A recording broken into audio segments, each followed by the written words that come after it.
우리의 과제는 한 지역 내에서 지배적인 보호대행 업소가 국가가 되기 위한 다음의 두 조건을 충족시켰음을 입증하는 것이었다. 이는 그 지역 내에서 힘의 사용에 있어 필요한 독점권을 소유하고 있으며 이는 그 지역 내의 모든 사람들의 권리를 보호한다. 서로 이 보편적 보호가 오직 재분제적 상식으로 제공된다 하더라도 국가의 이 매우 결정적인 측면은 개인주의적 무정부주의자가 국가를 비도덕적인 것으로 비난하는 이유이다. 우리의 또 다른 과제는 이 독점과 재분배적 요소가 그 자체 도덕적으로 합법적이었으며 누구의 권리도 침해하지 않았음을 보이는 것이었다. 한 지역 내에서 지배적인 보호대행 업소는 국가가 되기 위해 그 두 결정적으로 필수적인 조건을 충족시켜야 한다. 이는 다른 사람들이 신뢰할 수 없는 정의 집행 절차를 사용함을 모두에게 유효하게 금지할 수 있는 유일의 금지 집행기관이며 이 절차들을 감독하는 기관이기 때문이다. 그리고 이 업소는 자신의 영역 내의 고객이 아닌 사람들을 보호하는데 이는 이 업소가 그 비고객들이 업소의 고객들과의 관계에서 자의적인 정의 행사 절차를 사용함을 금지하기 때문이며 이 비고객에 대한 보호 제공은 서로 이런 보호 제공이 업소의 고객들에 의한 재정 지원을 통해 이루어져야만 해도 주어진다. 모든 사람들이 정확히 당위에 따라 행위하리라고 가정하진 않았다. 하지만 이 자연 상태의 상황은 우리가 바랄 수 있는 최선의 무정부적 상황이다. 그러므로 이 상황의 성격과 결점들을 탐구함은 무정부 상태보다 국가가 더 좋은가의 문제를 답함에 있어 결정적인 중요성을 갖는다.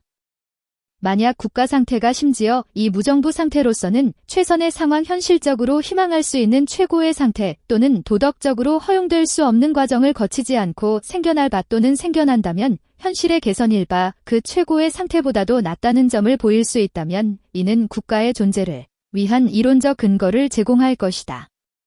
즉 이는 국가를 정당화하리라.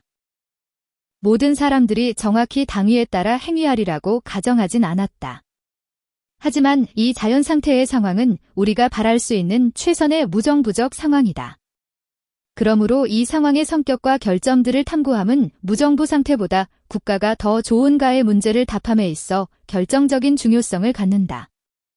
만약 국가 상태가 심지어 이 무정부 상태로서는 최선의 상황 현실적으로 희망할 수 있는 최고의 상태 또는 도덕적으로 허용될 수 없는 과정을 거치지 않고 생겨날 바 또는 생겨난다면 현실의 개선일 바 그 최고의 상태보다도 낫다는 점을 보일 수 있다면 이는 국가의 존재를 위한 이론적 근거를 제공할 것이다. 즉 이는 국가를 정당화하리라. 자연 상태에 있어서 상호 이해된 자연법은 매번의 우발적인 사태에 적합한 방책을 마련해주지 못하며 자신의 사건의 재판관이 될 때 사람들은 항상 미심한 점에 있어 자신에게 유리하게 해석하며 자신은 옳다고 가정한다. 그들은 자신들이 당한 해나 손해의 양을 과대평가할 것이며 격정은 그들로 하여금 가해자를 과도하게 징벌하려고 시도하고 지나친 보상을 징수하려 시도하게끔 유도할 것이다. 이와 같이 해서 한 개인의 권리들, 한 개인이 지나친 처벌을 받을 때 침해되는 그러한 권리를 포함해서 사적이고 개인적인 집행은 분쟁애로 끝없는 복수 행위와 보상 징수 행위의 연속으로 이끈다. 그리고 이와 같은 다툼을 해결하고 종결지으며 그리고 양당사자로 하여금 다툼이 끝났음을 알게 할 확고한 방법이 없다. 설사 한쪽이 그의 복수 행위를 그치겠다고 말한다 해도 상대방은 먼저의 사람이 보상을 취하고 보복을 할 권리가 있다고 느끼며 따라서 기회가 주어지면 그럴 시도를 할 권리가 있다고 느끼지 않음을 알기 전까지는 안심할 수 없다. 한 분쟁에 있어 한 개인이 결단코 자신의 몫을 하려는 시도에 있어 그가 사용할 어떤 방법도 상대에게 불충분한 확신을 줄 것이다. 분쟁을 그치자는 무언의 협정도 역시 불안정한 것일 것이다. 서로가 불의의 표적이 되었다는 이러한 느낌은 명명백백히 옳은 편이 있고 쌍방이 서로의 행위의 사실에 관해 동의하는 경우에도 생겨날 수 있다. 그래서 사실과 옳음이 어느 정도 불확실한 경우에는 더욱더 그와 같은 복수의 투쟁이 일어날 가능성은 많다. 또한 자연 상태에서 개인은 자신의 권리들을 행사할 힘을 결여할 수 있다. 그는 그의 권리들을 침해한 적이 강한 경우 그를 처벌하거나 보상을 받아낼 수 없을 수 있다. 정치 철학의 근본 문제는 국가가 어떻게 조직되어야 하는가에 관한 문제들의 논리적으로 앞서는 대체 국가가 있어야 하느냐는 것이다. 왜 무정부 상태를 취하지 않는가? 무정부론은 만약 타당하다면 정치 철학의 전 주제를 무의미하게 하므로 정치 철학론은 이에 주요 이론적 대안을 검토함으로써 시작하는 것이 합당하다. 무정부론이 매력 없는 이론이 아니라고 생각하는 사람들은 정치 철학이 여기에서 끝난다고 생각할 수도 있다. 그 밖의 사람들도 논의의 귀추에 대해 초조하게 기다릴 것이다. 출발선에서부터 성급하게 내닫는 사람들이나 내키지 않는 마음으로 논변을 통해 출발선으로부터 물러서는 사람이나 똑같이 모두 정치 철학의 주제를 자연 상태론에 의해 시작함이 설명적인 목적을 지녔다는 점은 인정하리라. 위의 문제에 답하기 위해 어떤 무정부적인 상황을 조사하여야 하는가? 아마도 다른 가능적 상황은 존재하지 않으며 실제의 정치적 상황도 존재하지 않은 경우의 상태이리라.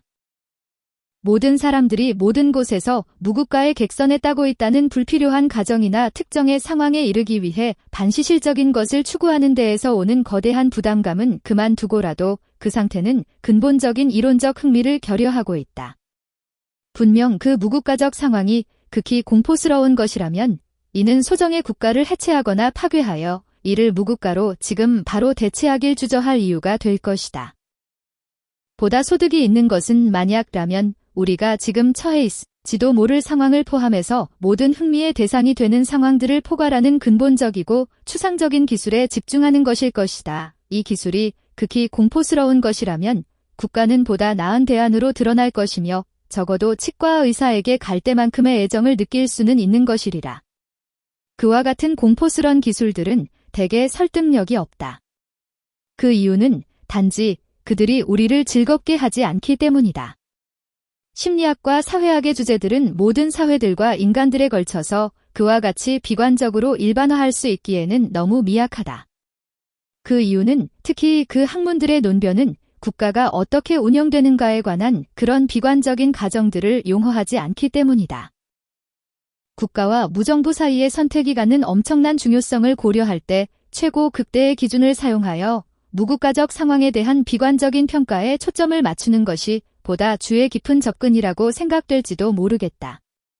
그러나 최소 극대의 기준을 사용하는 경우 이 홉스적 상황은 미래의 것들을 포함해서 가능한 범위 안에서 가장 비관적으로 기술된 국가와 비교되어야 한다. 이런 비교가 일단 이루어지면 분명 최악의 자연 상태가 더 나은 것으로 생각될 것이다. 국가를 혐오스러운 것으로 간주하는 사람들은 최소 극대의 기준을 설득력 있는 것으로 보지 않을 것이다. 그 이유는 만약 필요하다면 언제건 국가를 버릴 수 있을 것으로 보이기 때문이다. 다른 한편으로 최대 극대의 기준은 세상 일의 움직임에 관해 가장 낙관적인 가정들 위에 입각해 있을 것이다. 그러나 경솔한 낙관주의 역시 설득력이 없다. 정말로 불확실성 아래에서의 선택을 위해 제안된 어떤 결단 기준도 이 경우 설득력을 갖지 못하며 그와 같이 미약한 확률에 기초하여 예상되는 유용성의 극대화도 마찬가지이다. 로크의 자연 상태에서의 개인들은 자연의 법의 경계 안에서는 어느 타인의 허락을 얻거나 그의 의지에 의존함이 없이 그들이 적합하다고 생각하는 바대로 자신들의 행위를 결정하고 그들의 소유물들이나 사람들을 처리할 완전한 자유의 상태 속에 있다. 자연의 법의 경계는 어느 누구도 타인의 생명이나 건강 자유 또는 소유물에 있어 그를 해하지 말도록 교구한다. 일부 사람들은 이 경계를 넘어서 타인의 권리를 침해하고 서로를 해한다. 그래서 사람들은 그와 같은 권리의 침해자들에 대항하여 자신과 타인을 방어할 수 있다. 해를 입은 쪽과 그의 대리자는 가해자로부터 그가 받은 손해를 보상할 만큼의 것을 받아낼 수 있다. 모든 사람들은 법의 위반을 방지할 정도까지는 그 법의 위반자들을 처벌할 권리를 갖고 있다. 각 사람은 차분한 이성과 양심이 명하는 만큼의 벌 즉 범법자의 범법 행위에 비례하는 벌을 가할 수 있으며 이 징벌은 보상과 범법 행위의 억제를 위한 것이다. 자연 상태에 있어서 상호 이해된 자연법은 매번의 우발적인 사태에 적합한 방책을 마련해주지 못하며 자신의 사건의 재판관이 될 때 사람들은 항상 미심한 점에 있어 자신에게 유리하게 해석하며 자신은 옳다고 가정한다. 그들은 자신들이 당한 해나 손해의 양을 과대평가할 것이며 격정은 그들로 하여금 가해자를 과도하게 징벌하려고 시도하고 지나친 보상을 징수하려 시도하게끔 유도할 것이다. 이와 같이 해서 한 개인의 권리들, 한 개인이 지나친 처벌을 받을 때 침해되는 그러한 권리를 포함해서 내 사적이고 개인적인 집행은 분쟁애로 끝없는 복수 행위와 보상 징수 행위의 연속으로 이끈다. 이와 같은 다툼을 해결하고 종결지으며 그리고 양 당사자로 하여금 다툼이 끝났음을 알게 할 확고한 방법이 없다. 설사 한쪽이 그의 복수 행위를 그치겠다고 말한다 해도 상대방은 먼저의 사람이 보상을 취하고 보복을 할 권리가 있다고 느끼며 따라서 기회가 주어지면 그럴 시도를 할 권리가 있다고 느끼지 않음을 알기 전까지는 안심할 수 없다. 한 분쟁에 있어 한 개인이 결단코 자신의 몫을 하려는 시도에 있어 그가 사용할 어떤 방법도 상대에게 불충분한 확신을 줄 것이다. 분쟁을 그치자는 무언의 협정도 역시 불안정한 것일 것이다. 서로가 불의의 표적이 되었다는 이러한 느낌은 명명백백히 옳은 편이 있고 쌍방이 서로의 행위의 사실에 관해 동의하는 경우에도 생겨날 수 있다. 그래서 사실과 옳음이 어느 정도 불확실한 경우에는 더욱더 그와 같은 복수의 투쟁이 일어날 가능성은 많다. 자연 상태에서 개인은 그 스스로 자신의 권리를 행사하고 자신을 방어하며 보상을 받아내고 그리고 처벌할 수 있다. 타인들도 그의 요청에 따라 그의 방어에 합세할 수 있다. 그들은 그 개인의 합세에 공격자를 격퇴하고 그를 축출할 수 있다. 그 이유는 그들의 공공정신이 강해서일 수도 있고 그의 친구이기 때문일 수도 있으며 그가 과거에 그들을 도와주었거나 그들이 앞으로 그가 그들 자신들 도와주길 원해서이거나 또는 무엇에 대한 대가 때문일 수도 있다. 일단의 개인들은 상호보호협회들을 형성하여 한 사람이 그 자신의 권리를 보호하거나 행사하기 위해 도움을 요청하면 모두가 응하게 만들 수도 있다. 협동할 때 힘이 생긴다. 개인들은 권리를 가지고 있다. 어떤 사람이나 집단도 이들 개인들에게 해서는 안 될 것들이 있다. 딜을 하게 되면 필연적으로 권리 침해를 하게 된다. 이 권리는 너무나도 강력하고 폭넓은 것이라서 만약 국가나 그 관리들이 할 수 있는 일이 무엇인지 의문이 들 정도이다. 국가에 관한 주된 우리의 결론은 강요, 절도, 사기 계약의 강제 등등으로부터의 보호와 같은 좁은 기능들에 제한된 최소 국가는 정당화되며 그 이상의 포괄적 국가는 특정의 것들을 하도록 강제되지 않을 개인의 권리를 침해할 것이며 최소 국가는 옳을 뿐 아니라 고무적이다. 이 결론들의 두 가지 주목할 만한 함축은 일부 시민들로 하여 다른 사람들을 돕게 할 목적으로 또는 국가가 시민들 자신의 선과 보호를 위해 특정 행위를 금지할 의도로 강제적인 수단을 사용해서는 안 된다는 것이다. 공리주의는 권리와 이의 비침해에 대해 응분의 고려를 하지 않고 그 대신 부차적인 위치에 내버려 둔다는 것이다. 공리주의에 대한 많은 반례들의 요점은 이런 식의 반대이다. 가령 이웃을 복수국으로부터 구하기 위해 죄 없는 사람을 처벌하는 것이 그 한 이이다. 그러나 한 이론은 권리의 비침해를 일차적인 것으로 논하면서도 이를 잘못된 곳에 그리고 잘못된 방식으로 논할 수 있다. 권리 침해의 총량을 최소화함에 관한 어떤 조건이 성취되어야 할 그 바람직한 종국의 상태의 일부로서 충족되어 왔다고 가정해보자. 그러면 우리는 일종의 권리의 공리주의를 갖게 된다. 여기에서 최소화되어야 할 권리의 침해라는 개념은 공리주의적 구조 안에서 관련 있는 종국의 상태로서 행복의 총합이란 개념을 대체한다. 이런 대체는 우리로 하여금 필요하다면, 즉 한 사회 내에서의 권리 침해의 총량을 최소화하기 위해서라면 타인의 권리를 침해하도록 요구할 것이다. 행위의 측면적 제약 사항의 이념은 그 근저에서 개인은 목적이지 단순한 수단이 아니라는 칸트적 원리를 반영한다. 개인들은 그들의 동의 없이는 다른 목적을 성취하기 위해 희생될 수도 사용되어서도 안 된다. 개인들은 신성불가침의 존재이다. 이 목적과 수단의 개념을 더 밝혀야겠다. 수단의 대표적인 예인 도구를 생각해보자. 도구를 어떻게 타인들에 대해 써야 하는가에 대한 측면적 제약사항은 없다. 이를 미래에 사용하기 위해 따라야 할 절차가 있고 이를 보다 더 또는 덜 효율적으로 사용할 수 있는 방법이 있다. 그러나 우리의 목표를 가장 잘 성취하기 위해 이 도구를 어떻게 취급해야 할지에는 제한이 없다. 자연 상태에서 분쟁과 같은 문제거리들을 어떻게 처리할 수 있을까? 자연 상태에서 개인은 그 스스로 자신의 권리를 행사하고 자신을 방어하며 보상을 받아내고 그리고 처벌할 수 있다. 아니면 적어도 그러려고 최선을 다한다. 타인들도 그의 요청에 따라 그의 방어에 합세할 수 있다. 그들은 그 개인의 합세해 공격자를 격퇴하고 그를 축출할 수 있다. 그 이유는 그들의 공공정신이 강해서일 수도 있고 그의 친구이기 때문일 수도 있으며 그가 과거에 그들을 도와주었거나 그들이 앞으로 그가 그들 자신을 도와주길 원해서이거나 또는 무엇에 대한 대가 때문일 수도 있다. 일단의 개인들은 상호보호협회들을 형성하여 한 사람이 그 자신의 권리를 보호하거나 행사하기 위해 도움을 요청하면 모두가 응하게 만들 수도 있다. 협동할 때 힘이 생긴다. 자신의 사건의 재판관이 될 때 사람들은 항상 미심한 점에 있어 자신에게 유리하게 해석하며 자신은 옳다고 가정한다. 그들은 자신들이 당한 해나 손해의 양을 과대평가할 것이며 격정은 그들로 하여금 가해자를 과도하게 징벌하려고 시도하고 지나친 보상을 징수하려 시도하게끔 유도할 것이다. 복수와 보상을 징수하려는 끝없는 행위를 이끈다. 그리고 이와 같은 다툼을 해결할 어떤 확실한 방법도 없다. 설령 한쪽이 그의 복수 행위를 그치겠다고 말한다 해도 상대방은 먼저의 사람이 보상을 취하고 보복을 할 권리가 있다고 느끼지 않음을 알기 전까지는 안심할 수 없다. 서로가 불이익의 표적이 되었다는 이러한 느낌은 명명백백히 옳은 편이 있고 쌍방이 서로의 행위의 사실에 관해 동의하는 경우에도 생겨날 수 있다. 그래서 사실과 옳음이 어느 정도 불확실한 경우에는 더욱더 그와 같은 복수의 투쟁이 일어날 가능성은 많다. 또한 자연 상태에서 개인은 자신의 권리들을 행사할 힘을 결여할 수 있다.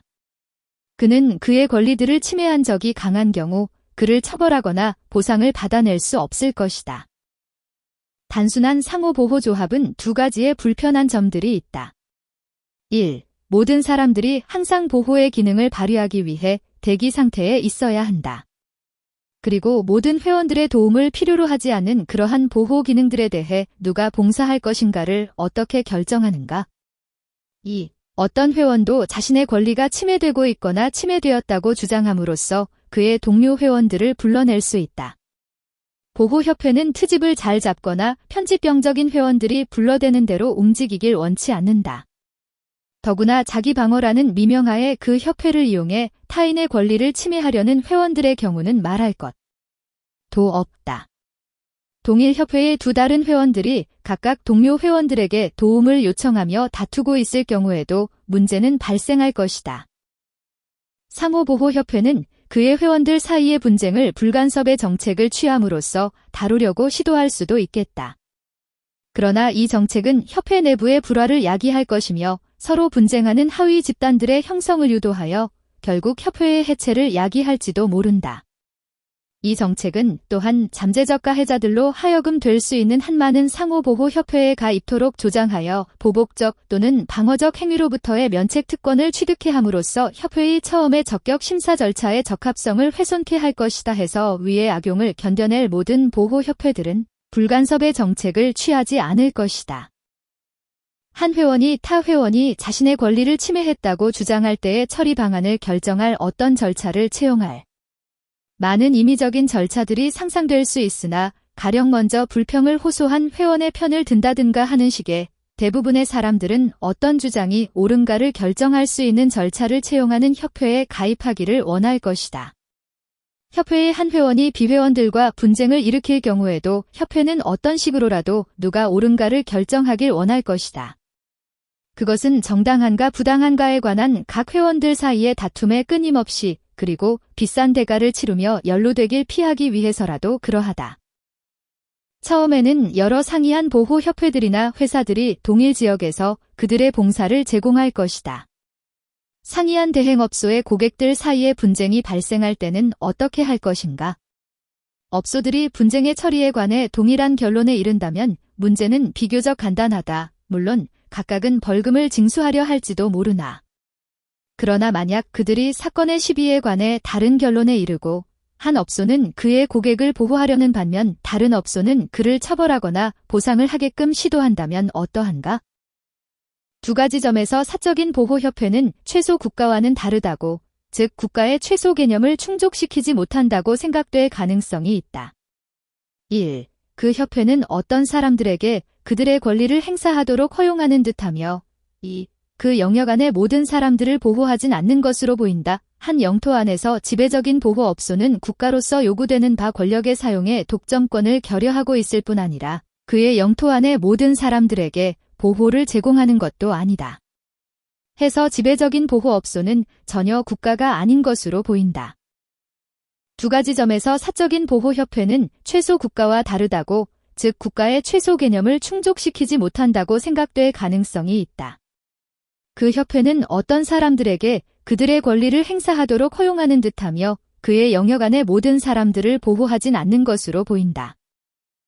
막스 베버 전통의 저술가들은 한 지리적 영역 안에서의 권력의 사용에 있어 독점권, 권리의 사적인 행사를 허용하지 않는 의 소유가 국가의 존재에 있어 결정적이라 생각한다. 국가는 누가 어느 때 권력을 사용할 수 있을지를 결정하는 데 있어 독점권을 주장한다. 국가는 그 자신만이 누가 그리고 어떤 조건 하에서 권력을 사용할지를 결정할 수 있다고. 국가는 자신의 경계 안에서의 권력의 사용의 합법성과 허용 가능성에 판단을 내릴 독점적 권리를 자신에 유보한다. 더 나아가서 국가는 이 권리 주장된 독점권을 침해하는 모든 자들을 처벌할 권리를 주장한다. 단순한 상호보호조합은 두 가지의 불편한 점들이 있다. 1. 모든 사람들이 항상 보호의 기능을 발휘하기 위해 대기 상태에 있어야 한다. 그리고 모든 회원들의 도움을 필요로 하지 않는 그러한 보호 기능들에 대해 누가 봉사할 것인가를 어떻게 결정하는가? 2. 어떤 회원도 자신의 권리가 침해되고 있거나 침해되었다고 주장함으로써 그의 동료 회원들을 불러낼 수 있다. 보호협회는 트집을 잘 잡거나 편집병적인 회원들이 불러대는 대로 움직이길 원치 않는다. 더구나 자기 방어라는 미명하에 그 협회를 이용해 타인의 권리를 침해하려는 회원들의 경우는 말할 것도 없다. 동일 협회의 두 다른 회원들이 각각 동료 회원들에게 도움을 요청하며 다투고 있을 경우에도 문제는 발생할 것이다. 통상적인 국가 개념에 따르면 국가의 지리적 경계 안 또는 심지어 가끔 밖으로 여행하는 경우에도 에 사는 모든 사람들은 그의 보호를 받거나 적어도 받을 권리가 있다.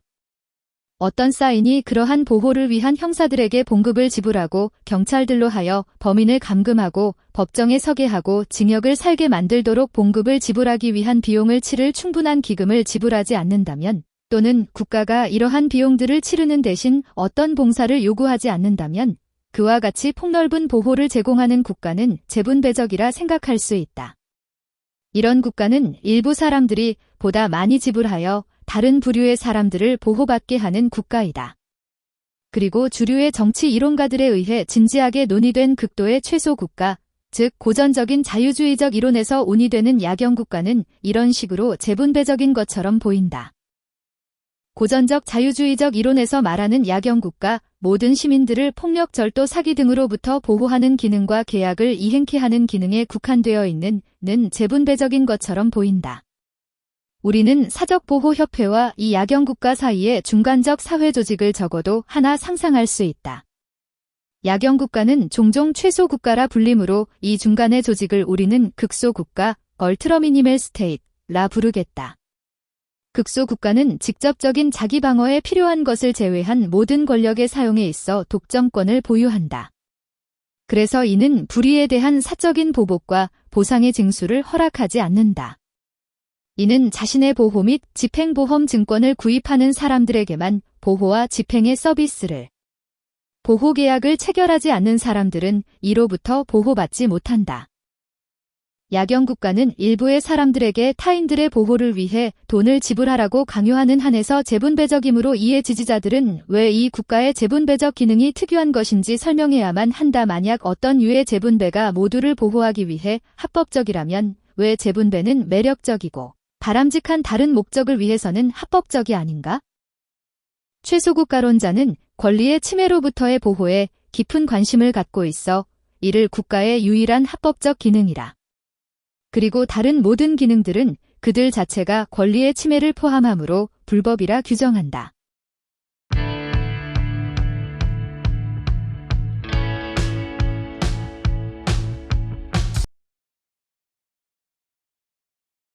수고하셨습니다. 반복 학습으로 학습 효과를 높이세요.